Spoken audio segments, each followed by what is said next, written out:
বনু মখজুমিয়া গোত্রের এক নারী চুরিতে ধরা পড়ল। ভেরি প্রেস্টিজিয়াস এন্ড ডিগনিফাইড ফ্যামিলির মেয়ে। এলাকায় সম্ভ্রান্ত কিছু ফ্যামিলি থাকে না, এরকম বড় ফ্যামিলির মেয়ে। সব সাহাবারা বলল, এখন যদি নবী হাত কেটে দেয় মদিনাতে তো মারামারি হবে। ওসামা বিন যায়েদকে বলল, ওসামা তুমি বিশ্বনবীর সবচেয়ে প্রিয় পাত্র, হুব্বু রাসূলিল্লাহ, তুমি যাও বিশ্বনবীরে বলো হাত যেন কেটে না দেয়।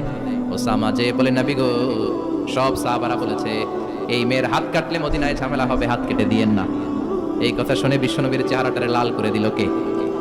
বিশ্বনবী বললেন, ওসামা কোত্থেকে এত বড় স্পর্ধা পেলি রে তুই ওসামা? এই আইনটা তো আমি বানাই নাই, আরশের উপর থেকে এই আইনটা নাজিল করেছে কে? ওসামা এটা আল্লাহর আইন। কেমন করে আল্লাহর আইনে তুমি সুপারিশ করতে আসো? কোন বনু মখজুমিয়া গোত্রের মেয়ে? ওই মেয়ে তো দূরের কথা, আমার কলিজার টুকরা ফাতেমাও যদি চুরি করে, আমি রামদা নিয়ে ফাতেমার ডান হাতটা এক কোপ দিয়ে কেটে দিতে এক মুহূর্ত দেরি করব না রে ওসামা।